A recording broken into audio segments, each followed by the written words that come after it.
Eu trabalhei como jornalista no início da minha carreira, fiquei um tempo como jornalista, até que eu migrei de fato para o marketing. Aí eu fui fazer marketing, eu fui fazer a pós de marketing e negócios, fui trabalhar no marketing da Veja, depois fui trabalhar no marketing da Exame. Então eu fiquei como diretora de marketing no Grupo Exame por 2 anos, aí eu saí da Abril em 2014, e aí começou a minha jornada empreendedora. Eu tive um primeiro negócio, de 2015 a 2017, que era uma empresa voltada para marketing e comunicação. Era eu e um sócio, a gente tinha algumas pessoas trabalhando com a gente remotas. A empresa andava muito bem, mas faltava alguma coisa para mim, sabe? Nessa época, a minha avó foi diagnosticada com um início de Alzheimer, né? Ali, ela estava com 75 para 80 anos, e eu comecei a prestar atenção nesse mundo por causa dela. Não era um mundo que me chamava tanto atenção. Eu sempre fui simpatizante das causas sociais, sempre quis empreender na área social. Um dos motivos de eu ter saído da sociedade com o meu sócio na empresa de marketing foi que eu achava que realmente o que eu estava fazendo não era algo que ia mudar o mundo, e eu queria mudar o mundo.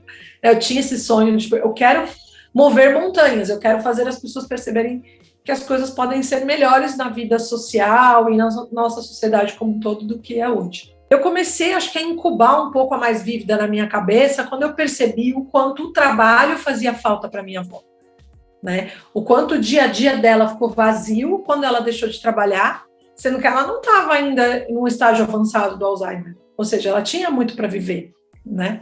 Então, essa proposta de levar mais vida para os idosos, que é a essência da Mais Vívida, é algo que a gente identifica na minha história, na história dos meus sócios, da minha outra sócia que agora está saindo da sociedade, mas que a gente tem uma ótima relação.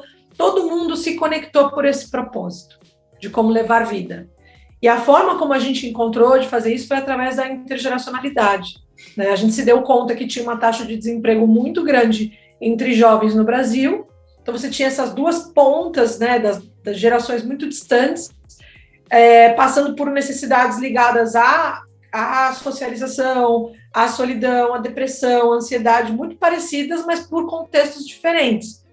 Então a gente falou, por que não juntar essas duas pessoas? O que será que acontece se a gente juntar?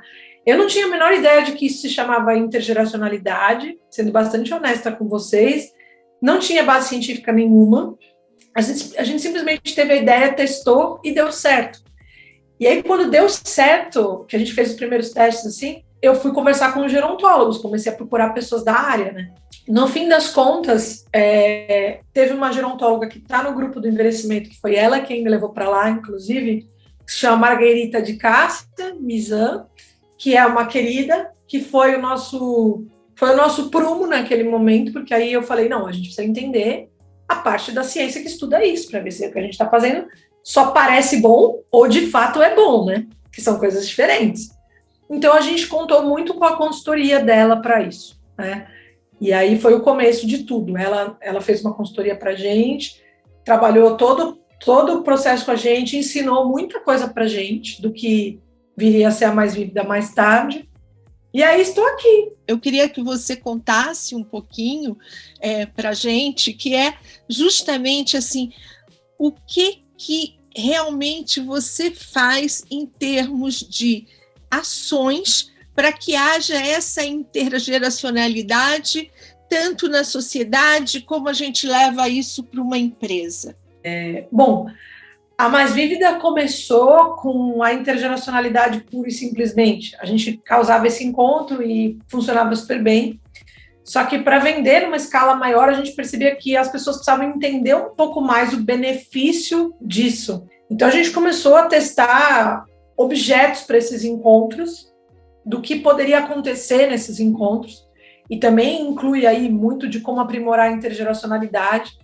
Eu li alguns estudos científicos e fui entender que os benefícios aconteciam muito por conta da socialização, mas que a socialização por si só ela tinha que ter um assunto, tinha que ter um objeto, um objetivo, né, ali. E aí a gente criou 6 tipos de serviço, que na época, entre eles, havia o serviço de tecnologia, que a gente achava meio óbvio, tipo, o jovem nasceu, geração digital, ele tem muito conhecimento para levar, né, nesse sentido, então a gente achava muito óbvio que desse certo. E tinha outras coisas também. Por exemplo, a gente fez pilotos com idosos já com Alzheimer, trabalhando com música. Tinha livro também, a gente trocava livro, fazia leituras. Tinha jogos também. A gente experimentou 6 ou 7 serviços e foi levando assim por um ano. Mas tecnologia era disparado o maior responsável pelas vendas, né? Assim, mesmo antes da pandemia, o que eles queriam era aproveitar esse contato para aprender tecnologia. E o aprendizado, ele se dá na Mais Vívida de uma forma muito informal, tá? Assim, a gente treina os jovens, eles sabem o que eles têm que fazer no contato com aquela pessoa e eles prestam relatório depois sobre aquele serviço e eles são avaliados pelo cliente também. É tudo tem uma metodologia muito clara, mas no encontro, a gente dá liberdade para que o jovem exerça a sua autonomia de como ele quer levar aquele conteúdo.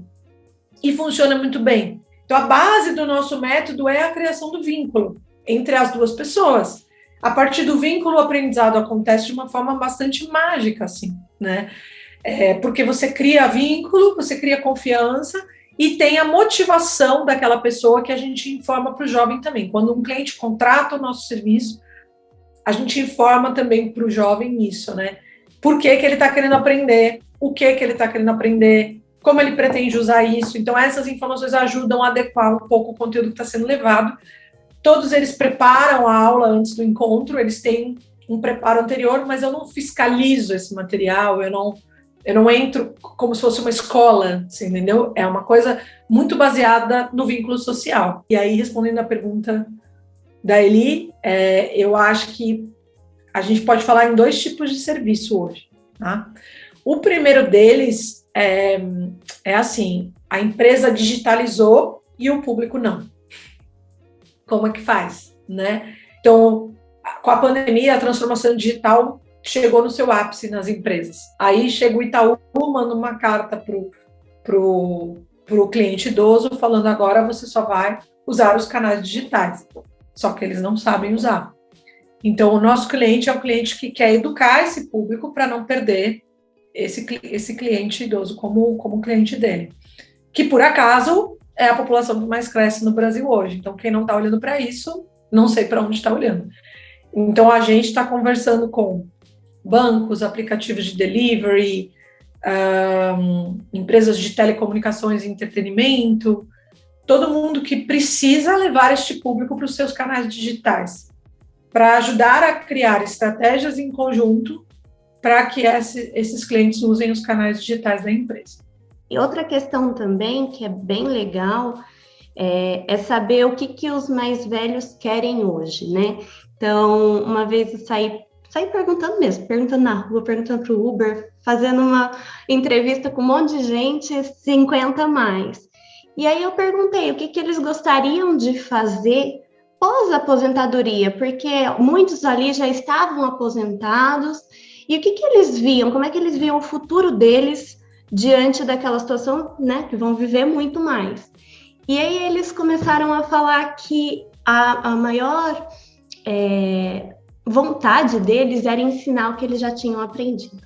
E nesse ensinar o que já tinham aprendido, eu vi uma coisa que eu não vejo e tenho muita dificuldade em enxergar, que é a participação do homem, né, do sexo masculino mesmo, se engajando em projetos, porque eu vejo muito mais mulheres pensando em longevidade, se engajando do que homens. Eu vi essa motivação maior do sexo masculino e eu achei interessante, porque geralmente a gente vê mais esse engajamento do sexo feminino, né, dentro de movimentos e enfim. Então, achei bem legal isso. A base da Mais Vívida de clientes complementando assim, o que você está falando, assim, eu tenho homens, mas muito mais mulheres do que homens também. Inclusive, seguidores nas nossas redes sociais, a audiência do nosso site é sempre majoritariamente mulher, né? Até porque, quando chega nessa fase pós-carreira, você se questiona muito, né, sobre como você entrega valor para a sociedade. O homem, eu acho que ele tem um pouco mais de vulnerabilidade nessa questão, né? Porque ele nas gerações mais antigas, principalmente, né? Ele é o dono da bola, ele é o provedor, a nossa cultura, ela é assim, né?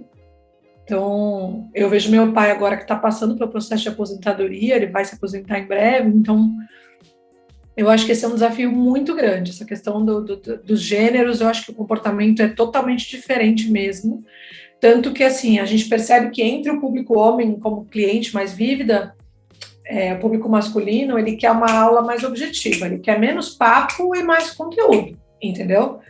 Então, se ficar muito cheio de papo, assim, não, entendeu? Não é isso que eu quero, né? Mas legal, acho que esse é um bom ponto.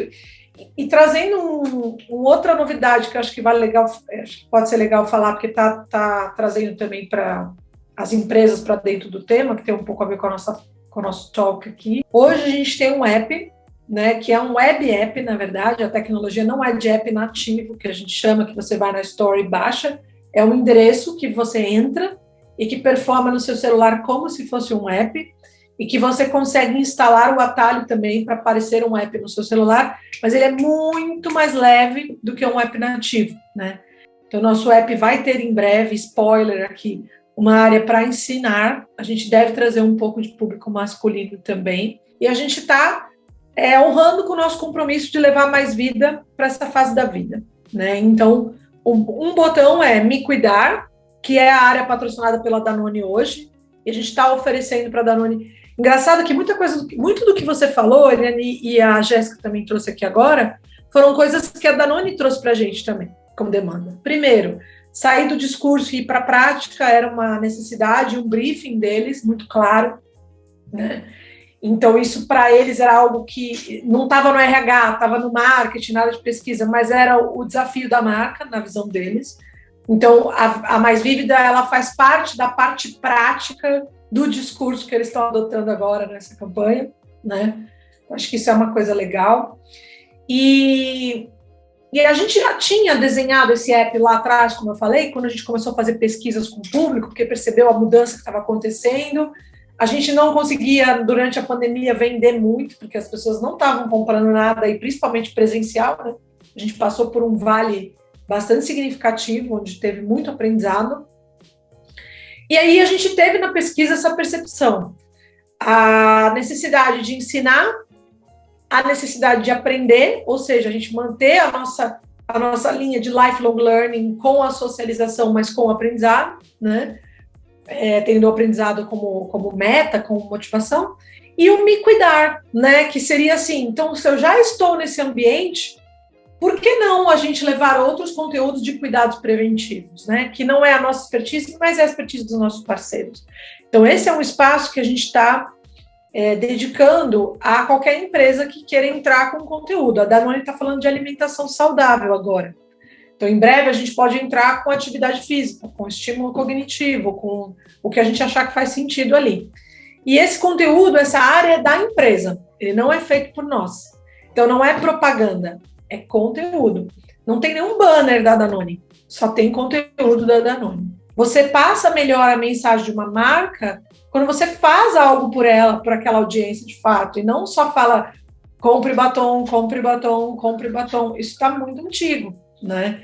Então, a ideia é que a gente tenha modelos inovadores. É difícil para o cliente manter, porque ele tem que criar conteúdo, então a gente precisa ver se a gente vai conseguir ter outros que façam isso, mas a Danone já comprou a ideia e está com a gente, então isso é muito legal. Sabe, Vivi, eu acho que por isso que eu acho que tem muito a ver com o que a gente estava conversando aqui, e eu estava pensando, da gente também falar, porque quando a gente fala disso, a gente está falando da longevidade, e trabalhar as empresas para essa longevidade.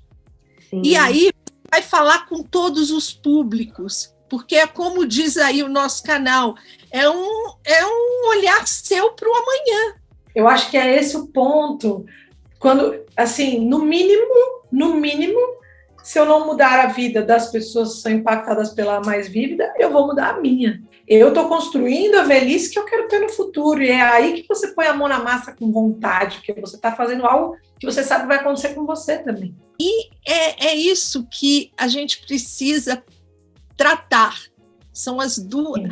Não existe tratar uma ponta. Existe a gente botar tudo no mesmo saco para tratar todo mundo, sabe? Assim, juntos e misturados. De que forma você faz isso? Eu acho que é isso que uma empresa precisa. Eu acho que é uma